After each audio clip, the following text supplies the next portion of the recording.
नमस्कार, स्वागत है आप सबका हमारे खास कार्यक्रम देश देशांतर में। मैं हूं कवीन सचान। देश देशांतर में आज बात कश्मीर मसले को लेकर पीडीपी के अंदर चल रहे अंतर्द्वंद की। पीडीपी नेता हसीब दाबरू ने कुछ लोगों को संबोधित करते हुए कहा था कि कश्मीर का मुद्दा राजनीतिक नहीं बल्कि सामाजिक है। दाबरू ने कहा कि उनके राज्य को संघर्षग्रस्त प्रदेश या राजनीतिक समस्या के तौर पर नहीं बल्कि सामाजिक मुद्दों वाले एक समाज के तौर पर देखा जाना चाहिए। लोगों को राज्य की स्थिति की शुरुआत और प्रवृत्ति के बारे में आत्मचिंतन करना चाहिए और विचार करना चाहिए कि इसका हल कैसे हो सकता है।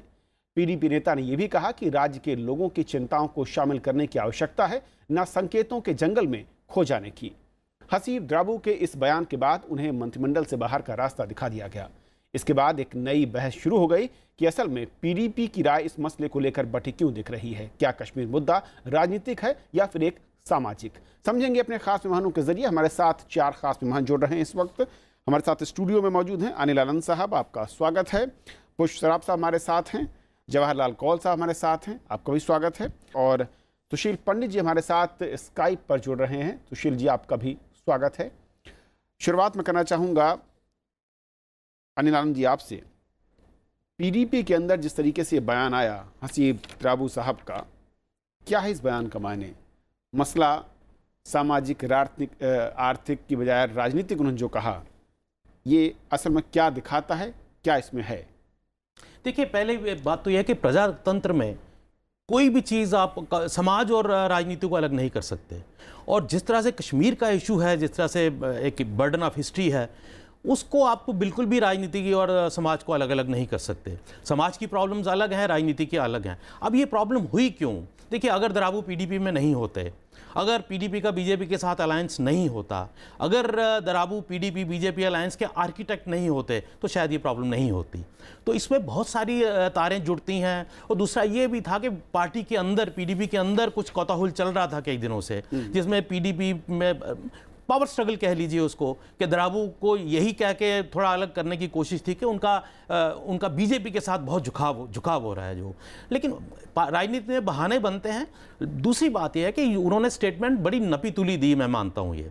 लेकिन कश्मीर के जो फैक्टर्स मैंने बताए, उसके कॉन्टेक्स्ट में अगर आप देखें तो राजनीतिक मुद्दे को हल्के से भी कहना कि नहीं है, ये बहुत ग्रीवियस है किसी भी पॉलिटिकल पार्टी के लिए वहाँ पे, खासकर इन हालात में जब पीडीपी बीजेपी का अलायंस है और महबूबा मुफ्ती बहुत कोशिश कर रही हैं लोगों को कन्विंस करने के लिए कि ये अलायंस उनके हित में है। लेकिन ऐसे में जिस तरीके से जवाहर साहब जो बयान है, पीडीपी की राय अगर दाबरू साहब की राय से अलग है, पीडीपी क्योंकि कह रही कि ये पूरी तरीके से राजनीतिक मसला है, तो फिर क्या ये सामाजिक नहीं? और राजनीतिक मसला अगर पीडीपी कहती है तो उस राजनीति के दायरे में क्या कुछ शामिल होता है? क्या है इसका मायने? जैसे अभी मेरे मित्र ने कहा,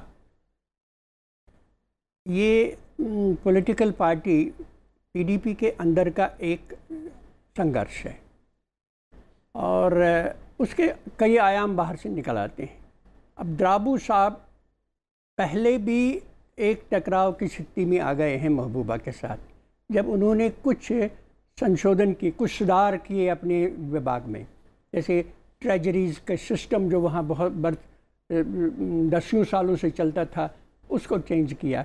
कई चीज़ें ऐसी चेंज की जो सरकार को रास नहीं आती थी। इसलिए एक तरह से जो नोटिस कहा जाता है उन्होंने दिया था कि मैं आपके साथ हर मामले में सहमत नहीं हूँ। ये अपने आप में एक अब उसमें एक बड़े बहाने की ज़रूरत थी जो उन्होंने खुद प्रोवाइड किया है। उन्होंने जो कुछ कहा, अगर उसको सैद्धांतिक तरीके से देखा जाए तो उसमें कोई बहुत बड़ी बात नहीं है। लेकिन जैसा अभी बताया गया कि जम्मू कश्मीर राज्य के मामले में इतने छोटे छोटे संकेत भी बहुत महत्वपूर्ण हो जाते हैं। और राजनीतिक है कि नहीं है, ये मुद्दा पहले से वहाँ बहस चलता रहा है। अगर कोई मंत्री, वरिष्ठ मंत्री ये कहे कि राजनीतिक मामला नहीं है, तो ये मुद्दा तो बनेगा ही बनेगा। सामाजिक है या नहीं है, ये रेलेवेंट नहीं है, क्योंकि सामाजिक तो वो होगा ही। अगर सामाजिक समस्याएं सारी सुलझ जाती तो राजनीति भी डिफरेंट होती, अलग होती। वो इसलिए है कि सामाजिक व्यवस्था वहाँ ऐसी हो गई है, जटिल हो गई है, तो इसलिए वो इससे इम्पोर्टेंट नहीं। इम्पोर्टेंट ये है, ज़रूरी ये है जो उन्होंने कहा वो ये कि ये राजनीतिक, इसको आप स्ट्राइफ का, एक कन्फ्लिक्ट का, एक संघर्ष का क्षेत्र ही मत मानिए, और न ही इसे राजनीतिक एंगल से, राजनीतिक दृष्टिकोण से देखिए। इन्हें राजनीतिक सौदाबाजी का ये मामला नहीं होना चाहिए। और ये डायरेक्टली सरकार के खिलाफ एक बगावत, यानी कि स्टैंड जो सरकार का उसके खिलाफ है। लेकिन अगर मैं ड्राबू साहब के सामाजिक मसले को समझूं कश्मीर की नज़र में, तो फिर वो क्या कहना चाह रहे हैं? क्योंकि समाज के लिहाज से क्या बड़े बदलाव या फिर क्या ऐसी चीज़ें हैं जो कि इस समस्या, इस मुद्दे के केंद्र में हैं? उन्होंने ऐसा कोई स्पष्ट नहीं किया कि उनका जो सामाजिक विज़न है वो क्या है। उन्होंने एक ऐसे ही बात की, और जहाँ तक मैंने पढ़ा है उन्होंने कहा कि ये पॉलिटिकल इशू तो है पर सोशल इशू भी है, और उन्होंने इलेबोरेट नहीं किया है जहाँ तक जो रिपोर्टिंग हुई है। और मेरा ख्याल है कि जो उन्होंने बात कही वो पीडीपी का जो एजेंडा है सेल्फ रूल का, उसके और उनकी बात में और उसमें एक विरोधाभास नज़र आता है, जिसे पीडीपी राजनीतिक स्तर पर बड़ा गंभीर मानती है। और यही नहीं, पीडीपी को उसके लिए जवाबदेह भी होना पड़ा मुख्य विरोधी दल नेशनल कॉन्फ्रेंस को और अन्य पॉलिटिकल पार्टियों को भी। जहाँ तक कश्मीर का मुद्दा है, आप देखेंगे कि हर राजनीतिक दल कोई भी हो, उसका जो कश्मीर के बारे में एजेंडा है वो राजनीतिक ही है कि कोई राजनीतिक समाधान निकालना चाहिए। सुशील पंडित हमारे साथ हैं। सुशील जी, जिस तरीके से ये बयान आया और पीडीपी का हमने स्टैंड, उनका रुख देखा है, अगर पीडीपी के स्टैंड को, उनके बयान को देखें, साफ तौर पर उन्होंने कहा कि मसला सामाजिक नहीं बल्कि राजनीतिक है। पीडीपी के नजरिए से क्या राजनीति या राजनीतिक मसला है जो कश्मीर समस्या के इर्द गिर्द या उसको केंद्रित करता है? क्योंकि वहां पर तो लगातार चुनाव हो रहे हैं, स्थानीय निकाय से लेकर लोकसभा के प्रतिनिधि जनता चुनती है, तो फिर राजनीतिक मसाइल जो है वो कहां पर सिमटता है कि अगर पीडीपी के नजरिए से देखें इस बयान को? सचान जी, कश्मीर को ये सांकेतिक भाषा, शब्दावली और इसकी परतों से हमें आजाद करना पड़ेगा। हम अगर कश्मीर के संबंध में ईमानदारी से बात नहीं करेंगे तो हम अपनी ही भूल भुलैया में शब्दों की, शब्दावली की और मुद्दों की, उसमें खोकर रह जाएंगे। एक बात समझ लीजिए, आज कुछ ऐसे शब्द गढ़ लिए गए हैं कश्मीर में जिससे कि वहां जो कुछ भी हो रहा है उसको सम्मानजनक स्थिति से दिखाया जा सके। अब जैसे एक शब्द है आजादी, आजादी शब्द से किसी को गुरेज नहीं हो सकता। ये आज की राजनीतिक शब्दावली में बड़ा ग्राह्य, बड़ा पॉलिटिकली करेक्ट शब्द है। अब इस तरह की परतें गढ़कर वहां की बदनुमा वास्तविकताओं पर पर्दा डाला जाता रहा है, और अब एकाएक किसी के मुंह से ये निकल आया है कि सच्चाई से आप बहुत देर तक परहेज नहीं कर सकते। वहां की जो सामाजिक स्थिति है, उस सामाजिक स्थिति के चलते वहां जो समुदायों में टकराव हुआ, वहां एक पूरे की पूरी नस्लकुशी कर दी गई, एक समुदाय को उखाड़ कर फेंक दिया गया, कुछ और समुदाय आज पशोपश में है। वहां एक दूसरे के प्रति घृणा और हिंसा का जो वातावरण बना है, वहां अपने ही लोगों के प्रति हिंसा हो रही है। अब कश्मीर पुलिस में वहां के स्थानीय लोग हैं, भारत की फौज में वहां के स्थानीय लोग हैं, वो अपने घर सामाजिक कार्यक्रमों में आते हैं, उन्हें वहां से लिटरली नोच कर ले जाया जाता है और उनके शव बरामद होते हैं। तो ये जो एक घृणा का वातावरण पैदा हुआ है, द्वेष का वातावरण पैदा हुआ है, हिंसा का वातावरण पैदा हुआ है, बच्चों को आगे रखकर फौज पर पथराव का वातावरण पैदा हुआ है, लेकिन सुशील जी, पैसे लेकर के बाहर से राजनीति करने का, ड्रग्स पेडल करने का, गन पेडल करने का वातावरण पैदा हुआ है। ये राजनीतिक आयाम तक ही सीमित नहीं है, वहां की जो सामाजिक रिश्ते हैं वो तार तार हो गए हैं। और जो आप कश्मीर की जो दशकों शताब्दियों पुरानी कोई परंपरा जिसका मुलम्मा ओढ़े लोग बात करते थे, वो अब नाटक लगती है। मैं इस चर्चा को थोड़ा सा और आगे ले जाऊंगा, लौटूंगा आपके पास, लेकिन हमारे साथ शाह मोहम्मद तांत्रे साहब एमएलए हैं पीडीपी के। तांत्रे साहब, जिस तरीके से ये पूरा मसला है, हसीब ड्राबू साहब आपके पार्टी के वरिष्ठ नेता, वरिष्ठ मंत्री, और मैं कहूं कि जिस तरीके से उनका बयान है, पार्टी का स्टैंड आपने क्लियर किया, पार्टी ने कहा कि ये पूरा राजनीतिक मसला है, सामाजिक मसले की जो अप्रोच दागू साहब ने की वो नहीं है, आपने उन्हें मंत्रिमंडल से बाहर कर दिया। हम ये समझना चाहते हैं कि जो राजनीतिक मसले की बात आपकी पार्टी ने कही है, उस राजनीतिक मसले में क्या कुछ शामिल है? क्योंकि आपकी सरकार है और कश्मीर में लगातार लंबे अरसे से चुनाव होते रहे, स्थानीय जनता उसमें पार्टिसिपेट करती है, अपने नुमाइंदे चुनती है।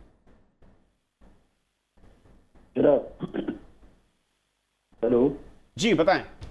हाँ जी, ये बस ये आप अच्छी तरह से समझते हैं कि हमारा जो ये इसमें हमारी चाहे कुछ भी है, एक पॉलिटिकल इशू है इसमें। मेरा ख्याल है 1966 से लेकर हम इसको हल करने की पूरी कोशिश कर रहे हैं। मेरा ख्याल है ताशकंद में बैठे हैं अपने शास्त्री जी और उस वक्त अयूब खान, उसके बाद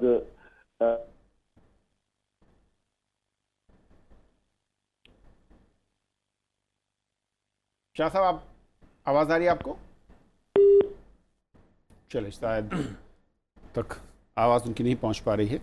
लेकिन जवाहर कौल साहब, जो बात शाह साहब शायद इशारा करना चाह रहे थे कि नहीं, राजनीतिक अगर पार्टी स्टैंड ले रही है तो क्यों है ये, लेकिन क्या इसके डायमेंशन अगर मैं समझूं आपके नज़रिए से, ये जो कहना चाहते थे वो यही कहना चाहते थे कि हमारा ये राजनीतिक मसला ये इसलिए है, केवल ये बीजेपी और नेशनल कॉन्फ्रेंस और पीडीपी का के बीच के रिश्ते नहीं हैं, ये भारत और पाकिस्तान के बीच के रिश्ते हैं, वो पॉलिटिकल रिश्ते हैं।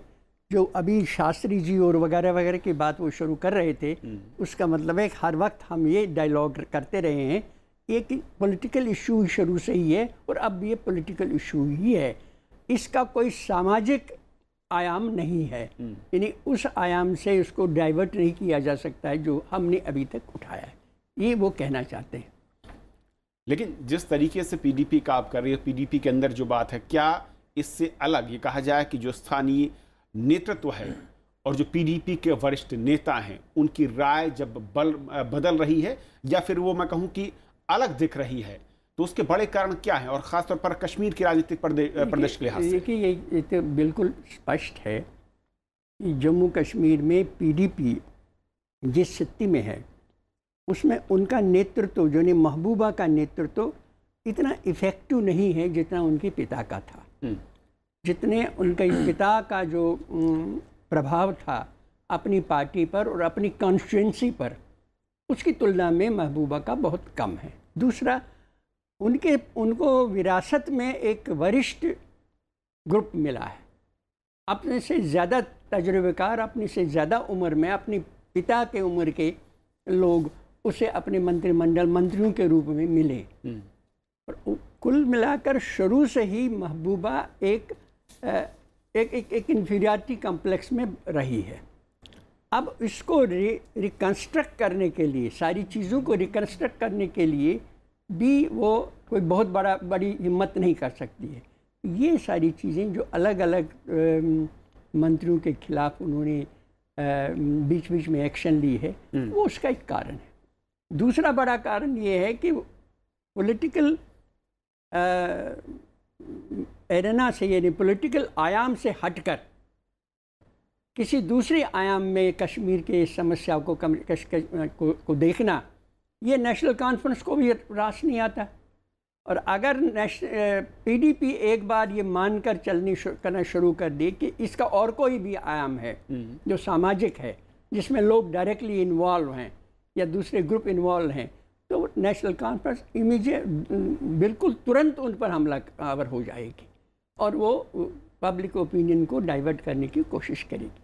तो ये दोनों खतरे उन्हें महसूस हो रहे हैं। अनिल जी, वाकई जो कौल साहब कह रहे हैं कि ये दो बड़े खतरे हैं जो कि इस बयान के पीछे के बड़े कारण हैं कि जब पीडीपी कहती है कि नहीं, ये पूरी तरीके से राजनीतिक मसला है।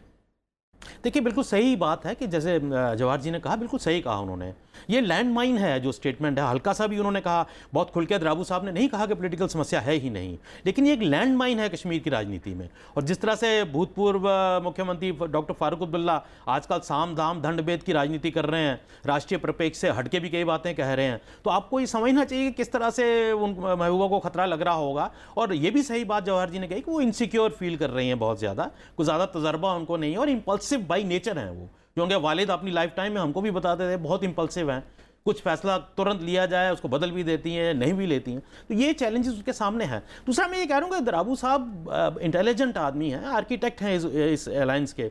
ये उनके दिमाग में ज़रूर होगा, नहीं होगा तो थोड़ा उनको ये समझना चाहिए कि अगर पॉलिटिकल प्रॉब्लम नहीं होती तो द्राबू साहब ही नहीं होते इस राजनीति में। वो तो बिजनेस स्टैंडर्ड के एडिटर थे या इकोनॉमिस्ट थे, तो कहीं और होते वो। तो राजनीतिक प्रॉब्लम तो है, लेकिन सामाजिक भी है। अब सामाजिक आयाम अलग अलग तरीके से लिए जा सकते हैं। कुछ लोग सामाजिक आयाम को कहेंगे समाज की बात कर रहे हो तो रेडिकलिज्म बहुत बड़ा मसला है इस वक्त।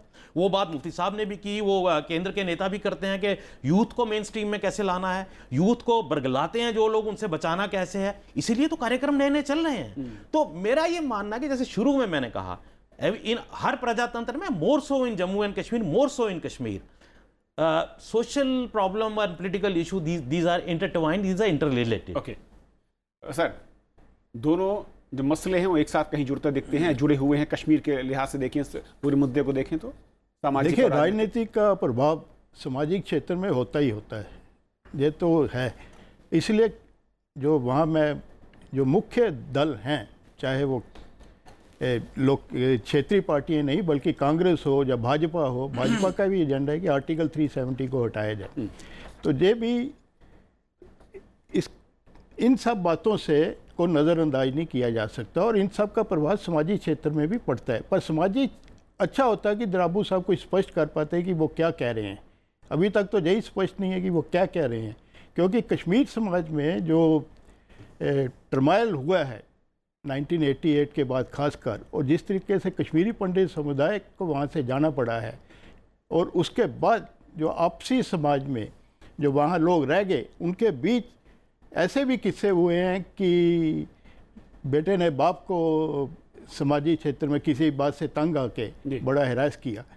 ये पहले ऐसा नहीं होता था, वहाँ काफ़ी तनाव है, पर वो एक अलग मुद्दा है। इसका इस बयान ने सिर्फ पीडीपी को एक राजनीतिक तरीके से थोड़ा कमज़ोर, उनकी नज़र में ऐसा हुआ कि वो कमज़ोर पड़ेंगे, इसलिए उन्होंने तुरंत ही इसका इलाज अपने ढंग से कर दिया। राजनीतिक नुकसान की आशंका के चलते आप कर रहे हैं ये कदम पीडीपी की ओर से उनको लगा कि इससे, और उन्होंने स्पष्ट कहा भी है कि इनको एक्सप्लेन, और उनको डिसिप्लिनरी एक्शन उनके खिलाफ इनिशिएट किया गया, उनको नोटिस दिया गया मिस्टर द्राबू को, पर नोटिस से पहले ही उनका मंत्रिमंडल से बाहर कर दिया, मंत्रालय वापस ले लिया। सुशील पंडित जी, अब सवाल ये उठता है, जैसे पैनलिस्ट उनकी राय है कि कश्मीर, और क्योंकि आप बेहतर समझा पाएंगे, राजनीतिक और सामाजिक दोनों जो पहलू हैं वो जुड़े हुए हैं, कहीं ना कहीं रोल किसी का कम ज्यादा हो सकता है, लेकिन इन दोनों पहलुओं को राजनीतिक पार्टियां, खासतौर पर पीडीपी के अगर बयान को देखें, अलग अलग क्यों रखना चाहती हैं? आप मुझसे पूछ रहे हैं? जी हेलो सुशील जी, आप ही से मेरा सवाल है। जी जरा सवाल दोहराएंगे, मैं नहीं सुन पाया। पैनलिस्ट की राय है कि सामाजिक और राजनीतिक ये दोनों मसले हैं जो जुड़े हुए हैं। कश्मीर अगर मुद्दे को देखें तो फिर ऐसे में राजनीतिक पार्टियां और खासतौर पर पीडीपी के स्टैंड को देखें तो वो दोनों मसाइल को अलग क्यों रखती हैं? इसके पीछे के कारण क्या हैं? इसके पीछे का एक साफ साफ कारण ये है कि राजनीतिक शब्दावली बड़ी सम्मानजनक शब्दावली है, वो वहाँ की सामाजिक नंगेपन को ढकने का काम करती है। वहाँ रेडिकलाइजेशन है, तो या ना ये हुर्रियत को सूट करता है, ना नेशनल कॉन्फ्रेंस को सूट करता है, ना पीडीपी को सूट करता है, क्योंकि फिर उन्हें जवाब देना पड़ता है। अगर वो कहते हैं कि साहब पाकिस्तान से बात कीजिए, बड़ा सम्मानजनक सा हल है। अगर वो कहते हैं कि हमसे बात कीजिए, हुर्रियत से बात कीजिए, तो बड़ी सम्मानजनक सी बात है। लेकिन जब आप उनसे कहते हैं कि मस्जिदों से लाउडस्पीकर पर आह्वान करके आप आर्मी पर पत्थर क्यों फिकवाते हैं, तो ये वहां की सामाजिक बीमारी को उघाड़ता है। उसको राजनीतिक कपड़ों की आवश्यकता पड़ती है। आज जैसे ही आप कहते हैं कि नहीं साहब ये पॉलिटिकल से ज्यादा सोशल इशू है, तो आप अपने ऊपर कुछ जिम्मेवारियां लेने की सिचुएशन में आते हैं जो आप नहीं लेना चाहते। ओके, ये सच को उघाड़ता है और ये सब परहेज कर रहे हैं उसकी उस सच्चाई से बचने के लिए।